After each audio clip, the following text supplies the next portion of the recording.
Elon Musk হঠাৎ করে একটা অদ্ভুত কথা বলল টুইটারে। সে ফেব্রুয়ারি মাসে 2026 সালে বলল, মানি কান্ট বাই হ্যাপিনেস। এই কথাটা যে বলছে, উনি লিখতেছেন, সে আসলে বুঝতে পারছে সে কি লিখতেছে। সে আসলে ডিপলি ভাবছে লাইফ সম্পর্কে। ইলন মাস্ক এগ্রি করতেছে যে মানি কান্ট বাই হ্যাপিনেস, এবং যখন ইলন মাস্ক এই কথাটা বলতেছে, টাকা সুখ কিনতে পারে না, বা টাকা সুখের নিশ্চয়তা দিতে পারে না, বা সুখের নিশ্চয়তা কোনোভাবেই শুধুমাত্র টাকা দিয়ে আসতে পারে না, তখন ওনার কত টাকা আপনি জানেন? মানে আমি জাস্ট বোঝানোর জন্য বলি, ওনার যে পরিমাণ টাকা, তাতে পৃথিবীর ইতিহাসে এই পরিমাণ টাকা কোনো মানুষের, মানে খুব কম মানুষের ছিল। $300 বিলিয়ন বেশি।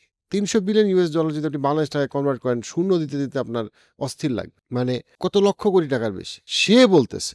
এখন এই কথা শুনে আপনার কাছে মনে হয় যে, আরে ভাই, এত টাকা থাকলে আমার যদি কেউ লক্ষ কোটি টাকা দিত, তখন আমার ওই লক্ষ কোটি টাকার সিংহাসনে বসে আমারও বলতে ভাল লাগতো, ওহ ভাল লাগতেছে না, আজকে গরম, আজকে ঠান্ডা, ও কিন্তু আমার তো টাকাই নেই, আমি তো ছোট চাকরি করি বা ছোট ব্যবসা করি। কিন্তু ভাই, আপনি জিনিসটা ডিপলি চিন্তা করতেছেন না। আপনি ডিপলি চিন্তা করতেছেন না। সূরা বাকারার 268 নম্বর আয়াতে আল্লাহ আযজা ওয়া জাল বলছেন, শয়তান তোমাদেরকে প্রতিশ্রুতি দেয়। কিসের?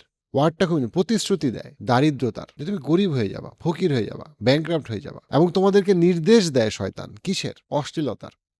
আমাদের প্রোগ্রামের টাইটেল স্পন্সর স্কাই বাই বিডির কাছে বিশেষ কৃতজ্ঞতা। 2 লক্ষের বেশি উদ্যোক্তা তাদের সাথে অলরেডি কানেক্টেড। যে কোনো প্রোডাক্ট এক্সপোর্ট ইম্পোর্ট বিজনেসের ক্ষেত্রে চায়না থেকে আপনি আনতে চাচ্ছেন, স্কাই বাই বিডি হতে পারে আপনার বেস্ট পার্টনার। আপনি যদি দেখেন যে আমেরিকার বিলিয়নিয়ারদের অবস্থা, বা ওয়েস্টার্ন বিলিয়নিয়ারদের অবস্থা, অথবা পৃথিবীর ইতিহাসে বিলিয়নিয়ার অবস্থা, শুধু ওয়েস্টের কথা বলবো না, দেখবেন তারা নারী, গাড়ি, টাকা, টাকা দিয়ে কি করবে সেগুলো নিয়ে তারা ব্যস্ত ছিল। তারা বস্তুবাদিতার মধ্যে ছিল, কারণ তারা এত টাকা দিয়ে কি করবে? তারা জাস্ট আরো এলিট ক্লাব, তারপরে আরো এলিট ক্লাব, আরো এমন এমন এমন এলিট ক্লাব তারা তৈরি করছে যেটার মেম্বারশিপ $1,000,000 বেশি। কারণ তারা টাকা দিয়ে কি করবে? That's a big problem. তারা আরো দামি গাড়ি, আরো দামি গাড়ি। ওয়াই? বিকজ এই গাড়িটার এই দাম হওয়ার কোনো, এই রোলস রয়েসের এই দাম হওয়ার কোনো কারণ নেই, এক্সেপ্ট এটা একটা স্ট্যাটাস সিম্বল। একটা ঘড়ির দাম 10 কোটি টাকা কেন? কারণ এটা একটা স্ট্যাটাস সিম্বল। তার মানে হচ্ছে ঘড়িটার এই দামটা না, দামটা হচ্ছে কি যে ঘড়িটা পরার কারণে এটা যে স্ট্যাটাসে আপনাকে দেখাচ্ছে, পারসিভ স্ট্যাটাস, সেটার জন্য। আপনি আজকে যদি আমেরিকান একজনকে জিজ্ঞেস করেন, এই যে গরিব হওয়ার প্রতিশ্রুতি, যে তুমি গরিব হয়ে যাবা, শয়তান তোমাকে দেয়। আজকে আপনি আমেরিকা বা ওয়েস্টার্ন টোটাল সিস্টেমটা দেখেন, আমাদেরকে যেটা শেখানো হয়েছে, হ্যাঁ, একজন হয়তো আয় করে $5,000, যেটা বাংলাদেশি টাকায় কত? অনেক টাকা। $5,000 মানে প্রায় 6.5 লাখ টাকা, 7 লাখ টাকা। কিন্তু ওই 7 লাখ টাকার মধ্যে তার হোম লোন, যে বাসা সে কিনছে সেটা লোনে কিনছে, car loan, credit card loan, এই 3 লোন দিয়ে তার কিছুই থাকে না। তাই সে দান করতে পারে না। অনেকেই পারে না। কেন? ইনকাম তো তোমার অনেক বেশি, কিন্তু আমি তো লোনের উপরে আসি। আপনি ওয়েস্টের টোটাল সিস্টেমটাই লোনের উপরে। যারা বড় লোক হয় তারাও লোনের উপরেই থাকে। কি করে দেখেন, সে স্যালারি নেয় না। ইলন মাস্ক বলেন, জেফ বেজোস বলেন, এরা স্যালারি নেয় না, কারণ স্যালারি নিলে ট্যাক্স বেশি, বিশাল ট্যাক্স দিতে হবে। তো কি করতে হবে? আমাকে শেয়ার কিনে, কোম্পানির শেয়ার নেয়। আচ্ছা, কোম্পানির শেয়ার নেওয়ার পরে কি করে? ওই শেয়ার দেখায় ব্যাংকের থেকে লোন নেয়। কেন? কারণ ওই লোনের উপরে কোনো ভ্যাট ট্যাক্স নাই। পুরো সিস্টেমটা চলতেছে এই লোনের উপরে। আমাদের পুরো রমাদান প্রোগ্রাম পাওয়ার্ড বাই আম্রপালি, আপনার ইফতারের সাথে। পুরা দেশের আমেরিকার $40 ট্রিলিয়ন লোন, পুরা পৃথিবীটাই লোনের উপরে আছে। এটা কোথা থেকে শিখানো হয়েছে? ইন্সপায়ার করছে কে? শয়তান। এটার ইন্সপিরেশনটা কে দিছে? শয়তান ইন্সপিরেশন দিছে যে তুমি তো গরিব হয়ে যাবা, তুমি লোনে থাকো। পুরো সিস্টেমটা লোন বেস করো। কেন? কারণ তখন মানুষের দান করার অভ্যাস, ইচ্ছা থাকবে কেমনে? পুরো মিডল ক্লাসের দান করার ইচ্ছা অভ্যাস থাকবে কেমনে? বাংলাদেশের একজন ভদ্রলোক আমাকে বলছিল, আমি দেখি উনি অনেক বড় লোক, অনেক টাকা খরচ করতেছে, বিজনেস ক্লাসে চলতেছে। বলে, ভাই আমার তো জাকাত। আমি বলি, আপনার জাকাত নাই? আপনি বিজনেস ক্লাস, ফার্স্ট ক্লাসে চলাফেরা করেন, এত দামি গাড়িতে চড়েন, এত দামি বাড়িতে থাকেন, আপনার জাকাত নাই? বলে যে না। যে কেন জাকাত নাই? বলে যে ভাই, আমার তো 200 কোটি টাকার ঋণ আছে ব্যাংকের। তো 200 কোটি টাকা যদি ব্যাংকের ঋণ থাকে, তাহলে আমি জাকাত দিব কেমনে? আমার তো মানে ঋণগ্রস্ত মানুষের আবার জাকাত হয় কেমনে? আমি বলি যে ভাই, চিন্তা করি যে শয়তান তো মনে হয় আপনার ছাত্র, আপনি শয়তানের ছাত্র ছিলেন অনেক আগে, এখন শয়তান আপনার ছাত্র। আপনার অবস্থা হয়েছে এরকম যে শয়তান আপনার ছাত্র, শয়তান আপনার কাছে হালকা পড়াশোনা করতে আসতে পারে রাতের বেলা, শয়তান আপনার খাতা দেখে লেগে পাস করার জন্য, এরকম অবস্থা। এবং এই যে ইন্সপিরেশনটা বাইরে থেকে আসছে, যে তুমি ঋণে থাকো, তুমি লোনে থাকো, লোন কোনো ব্যাপার না, লোন তোমার শোধ করার দরকার নেই, তুমি নেগোশিয়েট করতে পারবা, টার্মস এন্ড কন্ডিশন দেখাইতে পারবা, অনেক কিছু হইতে পারে। বাংলাদেশে আমরা দেখি না যে বড় বড় কোম্পানিরা 500 টাকার কোম্পানি নেয়, 1,000 কোটি টাকার লোন ফেরত দেওয়ার নাম করে না। এবং যখন আপনি মানুষকে জিজ্ঞেস করেন, ও আমি তো দান করতে পারবো না, আমি তো আসলে আমার ওই কমিটমেন্ট আছে, এবং তারপরে আমার ছেলে মেয়েকে এত টাকার অ্যাসেট দিয়ে যেতে হবে, দানটা আর করা হয় না। এবং 268 নম্বর আয়াতের আগের আয়াতগুলো যদি আপনি দেখেন, সূরা বাকারার 260 থেকে 268, আল্লাহ আযza ওয়াজাল বারবার বলতেছেন, জান্নাতের গ্যারান্টি দিচ্ছেন, তোমাদেরকে আল্লাহ আযza ওয়াজাল যা দিছেন সেটা উৎকৃষ্ট ভালো জিনিস আল্লাহ তোমাকে দিছে। আল্লাহ তোমারে ভালো অক্সিজেন দিছে, আল্লাহ তোমারে ভালো হাত পা চোখ নাক কান দিছে। তুমি যখন দান করবা আল্লাহর পথে, তুমি ভালো জিনিস দান করো। আমাদেরকে হাদিসে বলা হয়েছে দান সাক্ষী। কিসের সাক্ষী? যে তুমি আল্লাহকে বিশ্বাস করো, কিয়ামতের দিনে বিশ্বাস করো। কিন্তু শয়তান তোমাকে কি বলে? না না না না না না, তুমি ফকির হয়ে যাবা, তোমার ছেলে মেয়ের কিছু থাকবে না, অর্থনৈতিক মন্দা, সারা জীবন জনম অর্থনৈতিক মন্দা, তোমার কোনো টাকা দিয়ে তোমার হচ্ছে না। তোমার যদি 20% বেতন বাড়ে, তোমার 40% খরচ তুমি বাড়াও, কোনো দেশ বিদেশ ঘুরে তোমার মন ভরতেছে না। কেন? আরো এন্টারটেইনমেন্ট লাগবে, আরো খরচ করতে হবে। সো আমাদের পৃথিবীতে আসলে দিনের শেষে আপনি দেখবেন দুই রকম মানুষই আছে। একটা হচ্ছে যাদেরকে আল্লাহ মোটিভেট করে, আর আরেকদিকে যাদেরকে শয়তান মোটিভেট করে। তারা অনেক সময় জানে না যে তারা শয়তানের মোটিভেশনে চলতেছে, কিন্তু যারা শয়তানের মোটিভেশনে চলতেছে তাদের অনেক টাকা ইনকাম, কিন্তু তারা ব্যাংকরাপ্ট। তাদের অনেক টাকা ইনকাম, কিন্তু তাদের খালি ভয় তাদের টাকা শেষ হয়ে যাবে।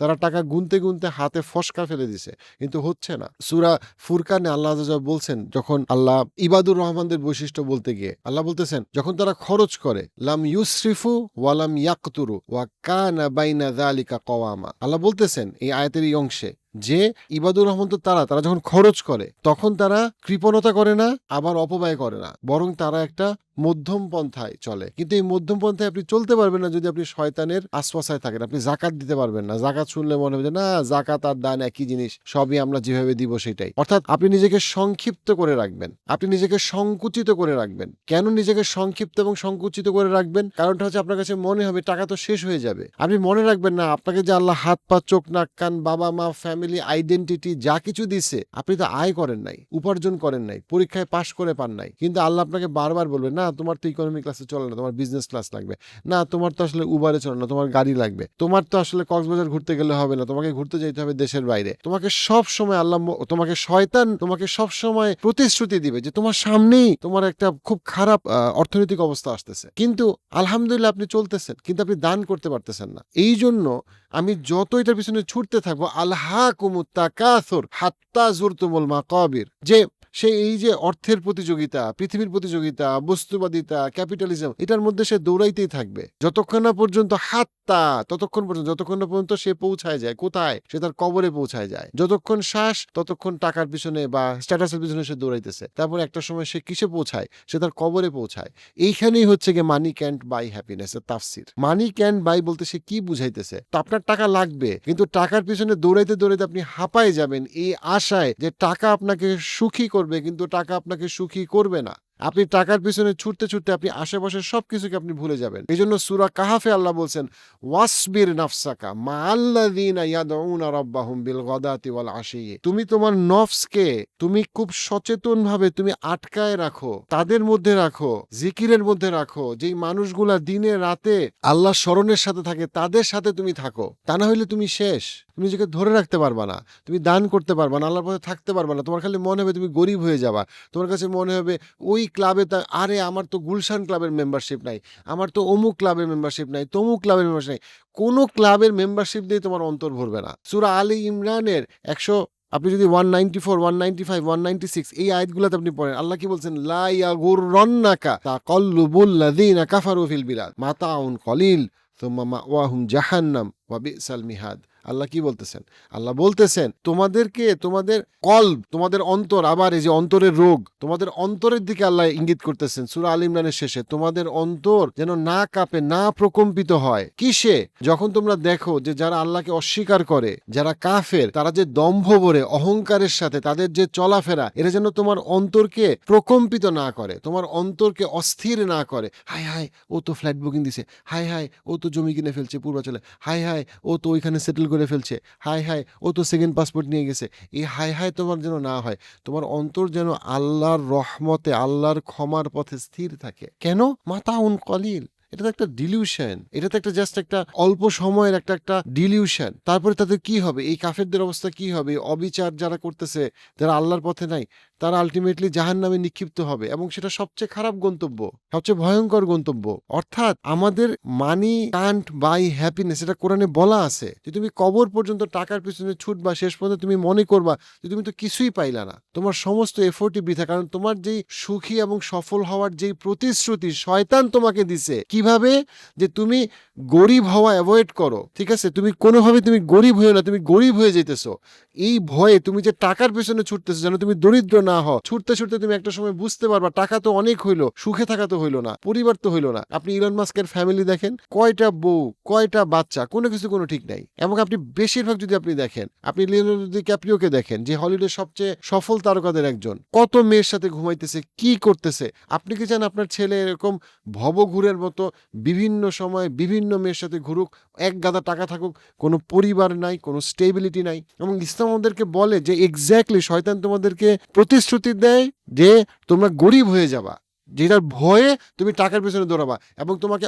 অশ্লীলতার দিকে নির্দেশ দেয়। কারণ তুমি যদি অশ্লীলতার পথে যাও, তুমি ওই সুখটা পাবা, আসলে তুমি অ্যাভয়েড করতেছো। তুমি একটা খেলার মধ্যে আসো, যেই খেলার জন্য তোমার বাস্তবতাটা হইলো তুমি আল্লাহর কাছ থেকে আসছো, আল্লাহর কাছে ফেরত যাবা। আমরা ভাই দিনের শেষে আমাদের মুসলমানদেরকে একটা জিনিস রিয়েলাইজ করাটা খুব জরুরি, যে আমরা যত কথাই বলি, দিনের শেষে আমরা কিন্তু মনে মনে চাই, শিক্ষিত সমাজ, যে আমার ছেলে মেয়েটা একটু বারাক ওবামার মতো যদি হয়, এত সুন্দর কথা বলে, একটু যদি লিওনার্দো ডিক্যাপ্রিওর মতো হয়, একটু যদি সে ইলন মাস্কের মতো হয়। আমরা খেয়াল রাখি না যে ওরা তো কেউ আল্লাহর পথে নাই, এবং আমরা মনে করি যে আল্লাহর পথে থাকার জন্য কোনো স্যাক্রিফাইস নাই। আমি একটু নামাজ টামাজ পড়বো, রোজা রাখবো, আমার ছেলে মেয়ে অনেক উচ্চশিক্ষিত হবে, অনেক টাকার মালিক হবে, কিন্তু দিনের শেষে সে আবার আমার পছন্দের ছেলেটা বা মেয়েটাকে বিয়ে করবে। হ্যাঁ হ্যাঁ, আমার পছন্দের ছেলে মেয়েটাকে বিয়ে করবে। কেন? আপনি তো তাকে ছেড়ে দিছেন এমন একটা জগতে, যেই জগতে আল্লাহ নাই।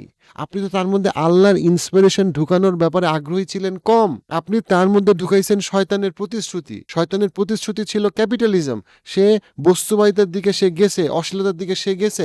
এখন আপনি কই থেকে তারা টাইনা নিয়ে আসবেন? সে তো গেছে গিয়ে। আপনার স্বপ্ন ছিল আপনার ছেলে যেন ওই western epic superior lifestyle reach করে, সে রিচ করছে, এবং আপনি এবং সে দুজনই বুঝতে পারছেন যে মানি কান্ট বাই হ্যাপিনেস, যেটা কোরআনে সূরা তাকাসুরে বলাই ছিল, আলহাকুমুত তাকাসুর, ওই প্রতিযোগিতায় তুমি অন্ধ, ওই প্রতিযোগিতায় তুমি শেষ হয়ে যাচ্ছ, তোমরা একজনের সাথে প্রতিযোগিতা করতে করতে হাত্তা আনটিল ওই সময় আসছে যখন তুমি কবরে চলে যাইতেছো, তখন তুমি বুঝতে পারতেছো কিন্তু খুব দেরি হয়ে গেছে, বুঝে আর কোনো লাভ নাই। সো আপনাকে চিন্তা করতে হবে, আমি যেভাবে টাকা ম্যানেজ করি, আমি যেভাবে টাকা পয়সা হ্যান্ডেল করি, আমি যেভাবে দান করি, যেভাবে জমাই, যেভাবে ইনভেস্ট করি, এখানে কি আল্লাহর ইন্সপিরেশনটা বড়? যেখানে আল্লাহ বলছেন তোমরা ভালোটাকে দান করো, তোমরা দান করলে বরকত বাড়বে, তোমার দানটা তোমার জন্য একটা গ্যারান্টিড, ইনশাআল্লাহ যদি তুমি ঠিক নিয়তে এবং হালাল টাকা দান করো, এটা তোমার কিয়ামতের দিনে অনেক কাজে লাগবে। নাকি আমি আসলে শয়তানের ইন্সপিরেশনে আমি আমার ফাইন্যান্স ম্যানেজ করি, যেটার মূল কথা হইলো, ও আমি তো গরিব হয়ে যাব, ও আমি তো দান করতে পারবো না, ও আমি তো কাউকে টাকা দিতে পারবো না, আমার টাকা তো সব শেষ হয়ে যাবে।